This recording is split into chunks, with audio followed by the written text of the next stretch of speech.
हमारे गुरु दादा भगवान, गीता भगवान, अम्मा जी को करोड़ों करोड़ों दंडवत प्रणाम है, करोड़ों करोड़ों नमन है। आज का श्लोक है 7वें अध्याय का 28वां श्लोक। परंतु जिन पुण्य कर्मा मनुष्यों के पाप नष्ट हो गए हैं, वे द्वंद्व मोह से रहित हुए मनुष्य दृढ़व्रती होकर मेरा भजन करते हैं। इससे पहले जो श्लोक था भगवान ने बताया था कि ये जो राग और द्वेष है ये द्वंद्व मोह है, इसी में आदमी फंसा रहता है और इससे निकल नहीं पाता। कभी राग करता है, कभी द्वेष करता है, कभी राग करता है, कभी द्वेष करता है। मतलब उन्हीं लोगों से, घर वालों से ही कभी राग करेगा, कभी द्वेष करेगा। फिर जब कहने में चलते हैं तो राग करेगा, जब कहने में नहीं चलते हैं तो द्वेष करेगा। अपने वालों से राग करेगा, दूसरे वालों से द्वेष करेगा। तो ये राग द्वेष का चक्कर चलता ही रहता है। दूसरों की भलाई बुराई करना, दूसरों की निंदा चुगली करना, दूसरों की बात करना, ये सब राग द्वेष ही है। कितनी बार गुरु ने बात बताई कि जब हम किसी की बुराई करते हैं, किसी की निंदा करते हैं, तो उसके पाप कर्म हमारे ऊपर आ जाते हैं। उसके पापों को भी हमें भोगना पड़ता है, जबकि हमने कुछ नहीं करा, हमने केवल उसकी बुराई करी, उसकी निंदा करी, उसके पीठ पीछे। तो उसके पाप कर्मों को भी हमें भोगना पड़ता है, फिर भी हम करते हैं। तो भगवान कह रहे हैं कि परंतु जो द्वंद्व मोह से मुक्त हो गए हैं, है ना, द्वंद्व राग द्वेष नहीं करते, किसी की निंदा चुगली नहीं करते, भगवान में लगे हुए हैं, ध्यान रखते हैं कि उनका सारा राग भगवान से है, उनकी सारी आसक्ति, उनका सारा राग भगवान से है। तो वो पुण्य कर्मा मनुष्यों के पाप नष्ट हो गए हैं। तो ऐसे लोगों के जो पाप हैं वो नष्ट हो जाते हैं और वे द्वंद्व मोह से रहित मनुष्य दृढ़व्रती होकर मेरा भजन करते हैं। और वो मनुष्य जो हैं वो दृढ़व्रती होकर मेरा भजन करते हैं। अब भगवान कह रहे हैं कि मनुष्य जन्म जो है वो योग के लिए मिला है, भोग के लिए नहीं। वो योग के लिए मिला है। अब हम सोचें कि भाई मनुष्य जन्म मिला है, हम इसमें भोग भोगें, तो ये भोग के लिए इसको लगाएंगे तो कुछ नहीं मिलेगा। भोग का रिजल्ट क्या है? बीमारी, बुढ़ापा, मृत्यु। और योग का अर्थ क्या है? आनंद, शांति और प्रेम। तो हमें क्या चाहिए? भोग चाहिए, योग। तो मनुष्य जन्म मिला ही परमात्मा प्राप्ति के लिए है, योग के लिए मिला है, ये भोग के लिए मिला ही नहीं है। तो भगवान कह रहे हैं जो द्वंद्व मोह से मोहित नहीं है वे मेरा भजन करते हैं।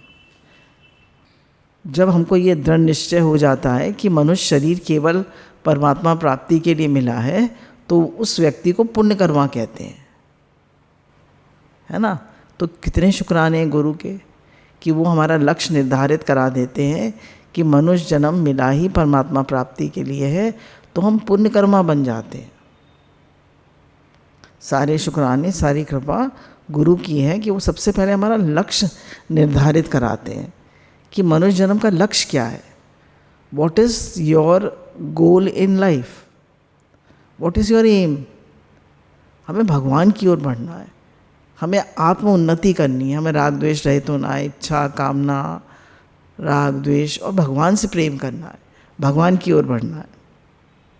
कहने जैसी शुद्धि जब हम निश्चय कर लेते हैं कि मुझे भगवान से ही प्रेम करना है, जैसी शुद्धि इससे होती है वैसी यज्ञ तप और दान से नहीं होती। मुझे भगवान की ओर ही बढ़ना है, मेरा लक्ष्य भगवान ही है, जैसी शुद्धि इससे होती है वैसी यज्ञ तप और दान से नहीं होती है। मेरे तो केवल भगवान की तरफ ही चलना है। इस निश्चय से भगवान के सम्मुख होने से विमुक्ता चली जाती है, जिससे पापों की जड़ कट जाती है, क्योंकि भगवान से विमुक्ता ही पापों की जड़ है। प्रभु ते भूलिया तो व्यापी सभी रोग। भगवान को भूलते हैं तो सारे रोग जो हैं वो हमें व्यापने लगते हैं। सारे दुख, सारी परेशानी, सारी चिंता, फिकर, राग द्वेष, चिड़न कुड़न, कंपैरिजन, जेलसी सब व्यापने लगती है। अब संतों ने कहा है कि संसार में 1.5 पाप है और 1.5 पुण्य है। अब 1.5 पाप क्या है? बोले भगवान से विमुख होना एक पाप है, भगवान से विमुख होना एक पाप है। और जितने भी आप पाप करें, चोरी, डकैती, बेईमानी, गलत कर्म, वो सब आधे पाप है। क्योंकि सारे पापों की जड़ है भगवान से विमुख होना। और 1.5 पुण्य है। 1.5 पुण्य क्या है? एक पुण्य क्या है? भगवान के सम्मुख होना। सम्मुख होए जीव मोहि जबहि, जन्म कोटि अगनाशहि तभी। जब मनुष्य भगवान के सम्मुख होता है तो उसके सारे पाप कट जाते हैं। एक पुण्य क्या हो गया कि भगवान के सम्मुख होना। और आधा पुण्य क्या है कि जितने भी आप और करते हैं, दान करते हैं, पुण्य करते हैं, सेवा करते हैं, जैसे कहा यज्ञार्थ कर्म करते हैं, वो सब आधे पुण्य हैं। और भगवान के सम्मुख होना ये सबसे बड़ा पुण्य है। अब सम्मुख होना क्या है कि भगवान का भजन करना, भगवान का नाम जप करना, भगवान से प्रेम करना, भगवान से अपनापन करना, भगवान में ही आसक्ति करना, भगवान को ही अपना मानना, ये है भगवान के सम्मुख होना। भगवान के लिए ही सब कर्मों को करना, घर परिवार जो भी कुछ है वो सब भगवान का ही है, ये सब भगवान के सम्मुख होना है। तात्पर्य ये हुआ कि जब मनुष्य भगवान के सर्वथा शरण हो जाता है तब उसके पापों का अंत हो जाता है। जब मनुष्य भगवान की शरण हो जाता है तो उसके पापों का अंत हो जाता है। दूसरा भाव ये है कि जिनका लक्ष्य केवल भगवान ही है वे ही पुण्यकर्मा हैं। पहला भाव क्या है कि जो भगवान की तरफ चलता है भगवान, तो वो ही पुण्यकर्मा है। दूसरा भाव है कि जिनका लक्ष्य केवल भगवान है वो ही पुण्यकर्मा है, क्योंकि भगवान का लक्ष्य होने पर सब पाप नष्ट हो जाते हैं। कितनी बड़ी बात कह रहे हैं। गुरु ने हमारा लक्ष्य भगवान निर्धारित करा दिए और अब हम उस पर चल रहे हैं तो सारे पाप नष्ट हो जाते हैं, क्योंकि पापों की जड़ कट जाती है। जिस चीज़ की जड़ कट गई तो पेड़ तो सूख ही जाएगा। तो लक्ष्य निर्धारण करना कितनी बड़ी बात है। तो अगर हमसे कोई पूछे आपका लक्ष्य क्या है, पैसा कमाना, परिवार पालना, बच्चे देखना, बोले नहीं ये कोई लक्ष्य नहीं है। क्यों? क्योंकि ये तो एक दिन सब यहीं रह जाने वाला है। ये तो सेवा है, सेवा। ये तो भगवान ने हमें सेवा दी है। मनुष्य शरीर मिला है तो उसकी सेवा हो रही है, पर लक्ष्य हमारा भगवान है। एक आदमी ऑफिस में काम करता है, उसका लक्ष्य पैसा नहीं है, लक्ष्य उसका सेवा है। ऐसे ही हम मनुष्य जन्म मिला है तो हमारा लक्ष्य परमात्मा प्राप्ति है। बाकी और सब जितने भी कर्म है वो सब सेवा हो रही है। भाई शरीर मिला है तो कुछ तो करेगा। भाई जहाँ पे रोटी खा रहा है तो वहाँ से कुछ तो सेवा करेगा ना। तो सेवा करना उसका वो शरीर का धर्म है। और लक्ष्य जो हमारा, हम जो स्वयं है आत्मा, उसका जो लक्ष्य है वो है परमात्मा प्राप्ति। तो परमात्मा प्राप्ति लक्ष्य होने से पापों की जड़ कट जाती है। भगवान लक्ष्य होने पे पुराने किसी संस्कार से पाप हो भी जाएगा तो वो भी रहेगा नहीं, क्योंकि हृदय में विराजमान भगवान उस पाप को नष्ट कर देंगे। कह रहे हैं अगर उससे कोई पाप हो भी गया तो जो उसके हृदय में भगवान विराजमान है वो उस पाप को नष्ट कर देंगे। और फिर तीसरा भाव ये है कि वो निश्चय कर ले कि आगे मैं ये गलत काम कभी नहीं करूँगा। मानिए उसने कोई बड़ी डील मिलने वाली थी उसकी कंपनी को, और उन्होंने कहा भाई तुम ये रिश्वत ले लो तो हमारा काम कर दो। मतलब ठीक, लोग ठीक थे, कोई गलत नहीं थे। उसने वो रिश्वत ले ली, काम भी हो गया उस आदमी का। पर अगर अब उसको बहुत पछतावा हो रहा है कि मैंने क्यों किया, तो आगे निश्चय कर ले कि अब मैं ये काम नहीं करूँगा और फिर कभी ना करे। तो भगवान कह रहे हैं उसका पाप नहीं बनेगा। भगवान कह रहे हैं पुण्य कर्मा लोग जो हैं द्वंद्व रूप मोह से रहित होकर, दृढ़वती होकर भगवान का भजन करते हैं। द्वंद्व कई तरह के होते हैं। बोले हमारे जीवन में किसी भी तरह का द्वंद्व नहीं होना चाहिए। बोले जैसे अब इन्होंने 5-6 तरह के द्वंद्व बताए हैं कि भगवान की ओर चलें या संसार की ओर चलें, पहला द्वंद्व। दूसरा द्वंद्व कि किस संप्रदाय से चलें। कई संप्रदाय हैं, वैष्णव हैं, शिव भक्त हैं, शक्ति के भक्त हैं, गणेश जी के भक्त हैं, कई तरह के भक्त हैं। किसकी ओर चलें। फिर परमात्मा के कई तरह के, तीसरा जो वो है वो ये है कि भाई परमात्मा के कई स्वरूप हैं, द्वैत अद्वैत, किस किस भाई द्वैतवादी बने कि अद्वैतवादी बने। फिर 3 योग हैं, भक्ति योग, ज्ञान योग, कर्म योग, ध्यान योग, हठ योग, लय योग, मंत्र योग, किस मार्ग से चलें।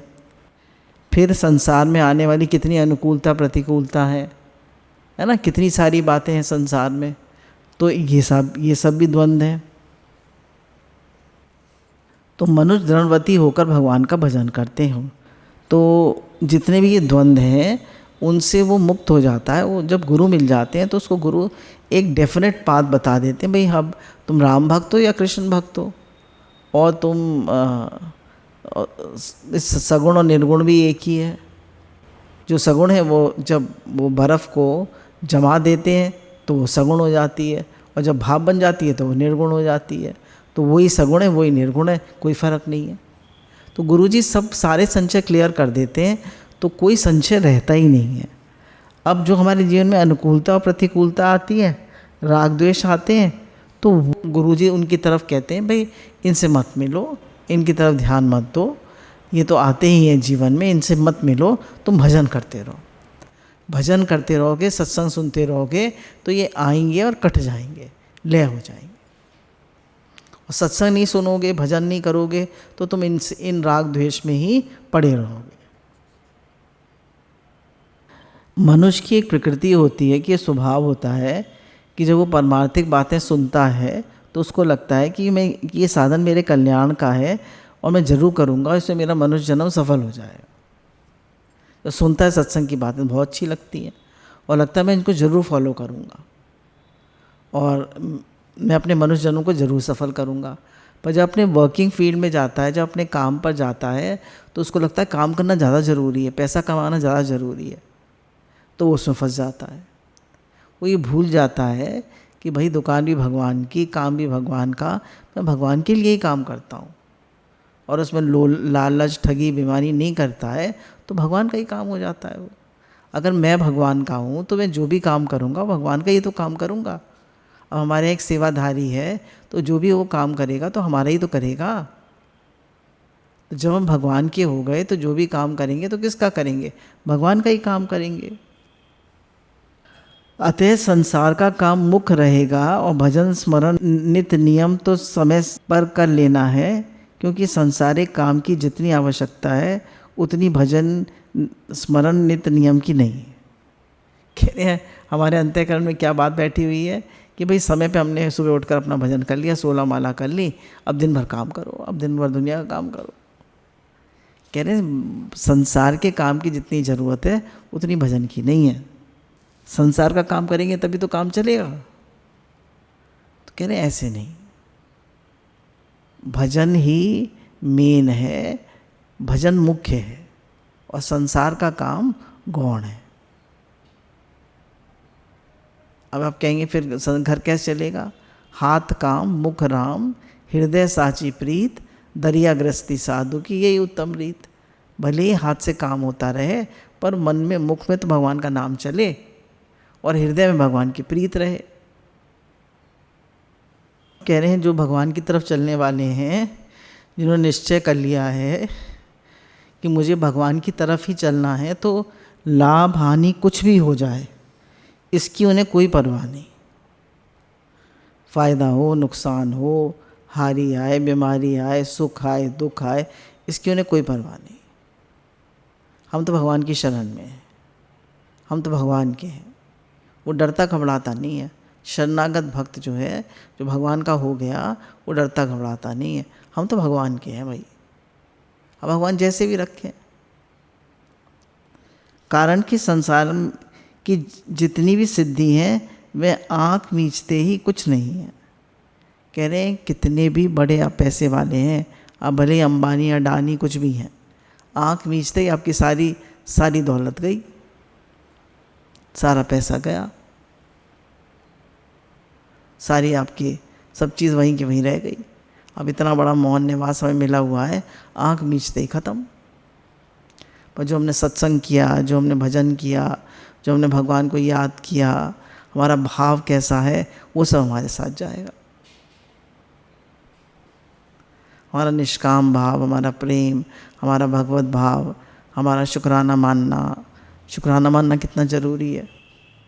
गुरु कहते हैं हर पल शुक्राना मानो, और गुरु बार बार याद दिलाते हैं, कहते रहो सबका भला हो, सबका भला हो, सब निरोग हो, सब स्वस्थ हो, सबका कल्याण हो। हे नाथ आपको भूलूं नहीं, हे नाथ आपको भूलूं नहीं। संकल्प की सृष्टि है ना। हम क्या सारे दिन कहते हैं, हे नाथ मैं आपका हूँ, आप मेरे, हे नाथ आपको भूलूं नहीं। बार बार कहिए, 1000 बार कहिए, बार बार कहिए। संकल्प की सृष्टि है। As you think so you experience.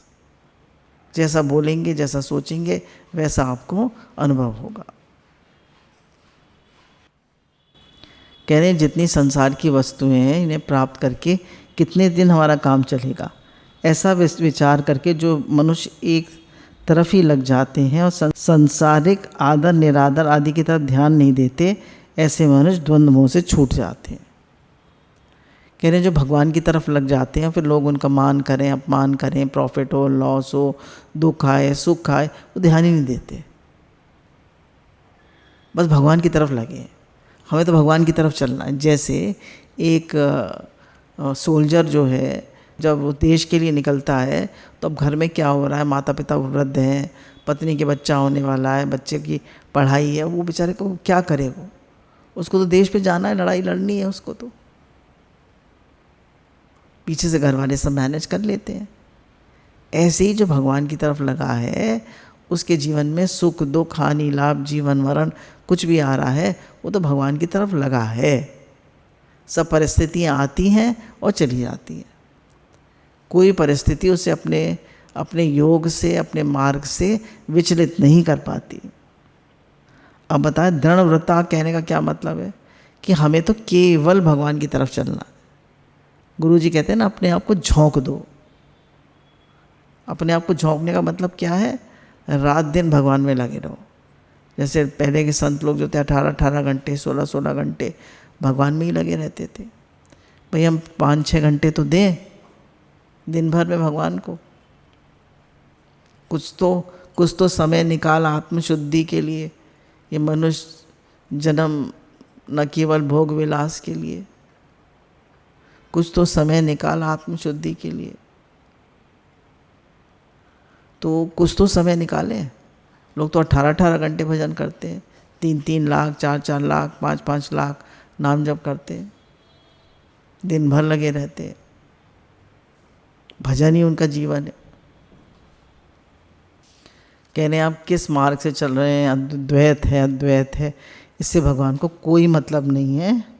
वे हमारे लिए कैसे भी परिस्थिति भेजें, हमें कहीं भी रखें और कैसे भी रखें, इससे हमारा कोई मतलब नहीं।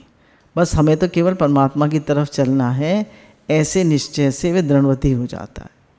भगवान कैसे रखें, सुख दें, दुख दें, हानि दें, लाभ दें, अनुकूल दें, प्रतिकूल दें, इससे उससे कोई मतलब नहीं। हमें तो केवल भगवान की तरफ चलना है। हमें तो केवल भगवान की तरफ झक्कसी हो गई है उससे। जैसे बच्चों को झक हो जाती है ना, हमें तो मेडिकल में आना है, हमें तो IIT में आना है, ऐसे उसे झक हो गई है। मुझे तो भगवान की तरफ ही चलना है, मुझे तो भगवान की तरफ ही चलना है। ये निश्चय केवल गुरु की कराते हैं, और गुरु के सानिध्य में ही निश्चय की दृढ़ता बनी रहती है। जैसे एक अंगीठी में कोयले होते हैं, तो कोयला अंगीठी से अलग हो जाता है तो बुझ जाता है। ऐसे ही हम गुरु के सानिध्य में होते हैं, तो गुरु जो हैं वो हमारे अंदर फायर जलाए रहते हैं, हमारी आग को धधकाते रहते हैं। ये तुम्हारा लक्ष्य क्या है, तुम्हें भगवान की तरफ बढ़ना है। भजन करो, 1 मिनट भी वेस्ट मत करो, आलसी मत बनो, टाइम वेस्ट मत करो। Every minute is precious. गुरु बार बार पक्का कराते हैं। अब कहा कि परमात्मा की तरफ चलने वाले के सामने 3 बातें आती हैं। सबसे पहले परमात्मा कैसे हैं, जीव कैसा है और जगत कैसा है। अब बोला परमात्मा कैसे भी, आपको क्या मतलब। आप भजन करिए कि परमात्मा कैसे है। अब जीव का क्या स्वरूप है, बोले इससे भी हमारा कोई मतलब नहीं है। और जगत कैसा है, बोले जगत ठीक है बेठीक है, उसका तो त्याग करना ही है। बस इतना हमें पक्का होना चाहिए कि जगत का तो त्याग करना ही है। हमें क्या पक्का करना है कि संसार से तो विमुख होना है और परमात्मा के सम्मुख होना है। संसार से विमुख होने का मतलब क्या है कि ज़्यादा हमारा मन फ़ोन में, टीवी में, शादी ब्याह में, लोगों में, दोस्तियों में, फ़ोन पे बात करने में, राग भलाई बुराई करने में, लड़ाई झगड़ों में, बच्चों में अपने ज़्यादा राग करने में, इन सब में बातों में मन नहीं होना चाहिए। हमारा मन होना चाहिए भजन में, भगवान से प्रेम करने में। अगर हम भजन कर रहे हैं, भगवान से प्रेम कर रहे हैं, भगवान की तरफ बढ़ रहे हैं, सबके हित में लगे हैं, तो बाकी सब चीज़ें भगवान संभाल लेते हैं। और अगर हम केवल संसार में लगे पड़े हैं तो भगवान नहीं संभालेंगे। तो हम शरण किसके हैं? हमने आश्रय किसका ले रखा है? अगर हम भगवान के आश्रित हैं, हमने भगवान की शरण ले रखी है, तो भगवान ने कहा मैं शरणागत वत्सल हूँ। शरणागत वत्सल है भगवान, शरणागत भक्त की संभाल करते हैं। भगवान की मूर्ति कृपा में है, कृपा कृपा करते हैं, कृपा कृपा कृपा। उनकी मूर्ति कृपा में है, वो तो कृपा बरसाए जाते हैं। तो जीव अगर उनकी तरफ एक कदम बढ़ाता है तो भगवान 100 कदम बढ़ाते हैं, और हमारा एक कदम भगवान के 100 कदम। हम चलें तो उनकी तरफ। छोटा बच्चा जब चलना शुरू करता है तो माँ की तरफ एक कदम बढ़ाता है तो माँ भाग के जाती है। भगवान तो जन्मों जन्मों की माँ है। अब कहने जब दृढ़ व्रत हो जाता है तो मनुष्य के द्वंद्व सब नष्ट हो जाते हैं, और संसार निरंतर नष्ट हो रहा है, निरंतर अभाव में जा रहा है। सब देश काल वस्तु व्यक्ति आदि भाव रूप से एक परमात्मा ही है, ऐसा मान के वे दृढ़वती होकर भजन करते हैं। तो कह रहे हैं कि हमें केवल इस भाव से भजन करना है कि सब कुछ भगवान ही है और सब कुछ भगवान ही बन गए हैं। जैसे एक पतिव्रता स्त्री पति परायणा होती है, ऐसे हमें भगवान की ओर ही लगना है। अब कह रहे हैं, बहुत से लोग कहते हैं पुराने पाप के कारण भजन नहीं हो रहा। तो कह रहे हैं कितने भी पाप हों मनुष्य के, पर अगर वो निश्चय कर ले कि मुझे भगवान की ओर चलना है। हर मनुष्य भगवान का अंश है, भगवान का अंश है वो, कितने भी उसने पाप करे, पर उसमें क्योंकि भगवान का अंश है तो भगवान की तरफ बढ़ने में कि उसमें एक वो ललक है ही। जैसे जगाई मधाई, उनसे जैसे क्रूर कर्मा तो कोई हो ही नहीं सकता था। चैतन्य महाप्रभु की कृपा हुई तो क्या आप भक्त बन गए हो। ऐसी कितने कितने पापी थे। अजामिल, वैश्या रख ली घर में, नारायण नारायण अपने पुत्र को पुकारा, भगवान के पार्षद आ गए। तो कैसे वो भक्त बन गया, कैसे उसका जीवन सफल हो गया। तो कितने सारे उदाहरण हैं। बोले मनुष्य कितना भी पापी हो, अगर वो भगवान की तरफ मुड़ जाता है तो भगवान इतने कृपालु हैं, दयालु हैं कि वो उसे अपनी शरण में ले लेते हैं। दुराचारी से दुराचारी पुरुष अनन्य भाव से मेरा भजन करता है, ये कहना मन नहीं सकता। पापों के कारण अगर भजन ध्यान में बाधा लग जाए तो बड़ी मुश्किल हो जाएगी, क्योंकि बिना पाप के तो कोई मनुष्य प्राणी है ही नहीं। ये सबसे पाप हो जाते हैं, सबसे गलत काम हो जाता है। हम कभी गलत भाव रख लेते हैं, कभी गुस्सा आ जाता है, कभी हमारा भाव बिगड़ जाता है, कभी राग द्वेष हो जाता है, सभी से पाप हो जाते हैं। अब इसमें एक खास बात कह रहे हैं कि मनुष्य जो है गर्म प्राणी है। अगर हमने पुण्य करे होंगे तो हमारी अच्छी परिस्थिति आएगी, अनुकूल परिस्थिति आएगी। पाप करे होंगे तो प्रतिकूल परिस्थिति आएगी। पर प्रतिकूल परिस्थिति में हमारी ज़्यादा उन्नति होती है। जब अनुकूल परिस्थिति होती है, सारे सुख होते हैं, सारे आराम होते हैं, सारी हमारी बात चलती है, तो हम कभी भी हम थोड़े लापरवाह हो सकते हैं। पर जब प्रतिकूल परिस्थिति आती है तो मनुष्य को भजन के अलावा कुछ सूझता नहीं, केवल भजन ही करना है उसे, और कुछ सूझता ही नहीं।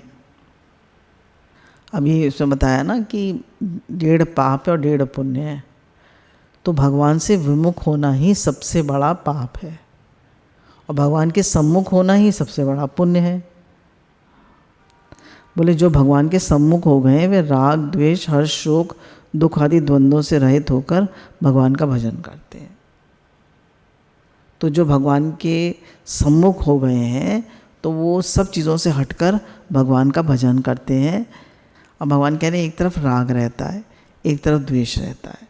जितने मायने में हमारा संसार से राग होगा उतने मायने में हमारा भगवान से द्वेष होगा। अजीब सी बात है ना। जितने मायने में हमारा अपने बच्चों से घर परिवार से राग होगा उतना भगवान से द्वेष होगा। क्यों द्वेष क्यों होगा? उतने हम भगवान से दूर होंगे ना। देखिए इसमें लिखा है राग द्वेष मनुष्य को संसार की तरफ खींचते रहते हैं। जब एक वस्तु से राग रहता है तब तक दूसरी वस्तु से द्वेष रहता है, क्योंकि मनुष्य किसी वस्तु के सम्मुख होगा तो किसी वस्तु से विमुख होगा। जब मनुष्य के भीतर राग द्वेष रहते हैं तब तक वह परमात्मा के सर्वथा सम्मुख नहीं हो सकता, क्योंकि उसका संबंध संसार से जुड़ा रहता है। उसका जितने अंश में संसार से राग रहता है उतने अंश में भगवान से द्वेष अर्थात विमुखता रहती है।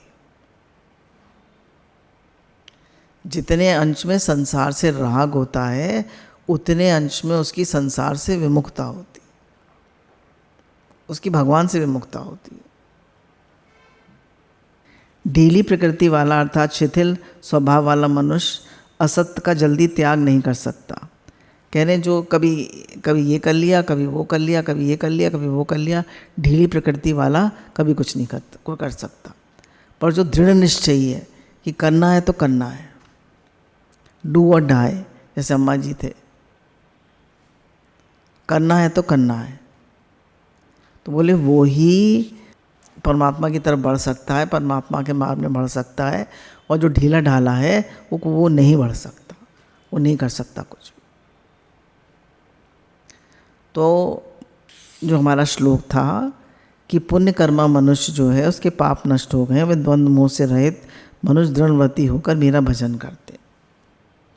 तो जिनके पाप नष्ट हो गए हैं वो दृढ़व्रती होकर कि मुझे भगवान की तरफ ही लगना है, मुझे भगवान का ही भजन करना है और मुझे भगवान ही मेरा लक्ष्य है और ये मेरा अंतिम जन्म है। मुझे गुरु मिल गए, भगवान मिल गए, सारे सत्शास्त्र मिल गए।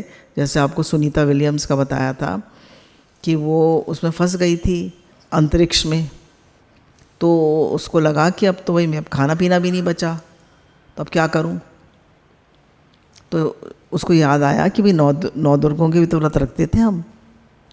तो उसने क्या करा, सुबह थोड़ा सा पानी पीती थी और शाम को थोड़ा सा खाना खाती थी। तो उसने देखा कि मतलब पर्याप्त खाना है, थोड़ा सा खाने उसको और वो बेटर फील करने लगी कम खाने से। थोड़ा सा अपने बैठे ही रहना होता था अंतरिक्ष में, थोड़ा सा पानी पी लेती थी और थोड़ा सा खा लेती थी रात को। फिर उसने बाइबल पढ़ना शुरू करा। बाइबल पढ़ा तो 10 दिन में बोर हो गई। फिर उसने रामायण पढ़ी,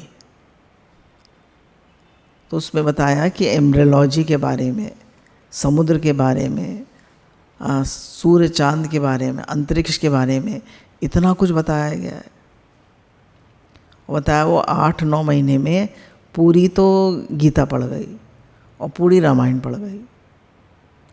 और उसको इतना उसको ज्ञान मिला, उससे इतनी समझ मिली और बोले इतना इंटरेस्ट आया उसको, और इतनी साइंस है उसमें, बहुत साइंस है उसमें। बोले सारी जो है, और उसने कहा वेदास में बहुत साइंस है। तो हमारे जो पहले ऋषि मुनि थे वो सब बैठे बैठे ही सब योग से सब जानकारी प्राप्त कर लेते थे। तो हमें हिंदुस्तान में जन्म मिला है, हमें गुरु मिले हैं, हम भगवान की ओर बढ़ रहे हैं, हमारा लक्ष्य भगवान है और हम दृढ़ निश्चयी होकर इस तरफ बढ़ें कि ये हमारा जन्म बहुत स्पेशल है। We are blessed. भगवान की ओर बढ़ें और भगवान से प्रेम करें और जरा भी टाइम वेस्ट ना करें। गुरु भगवान के अनंत अनंत शुक्राना।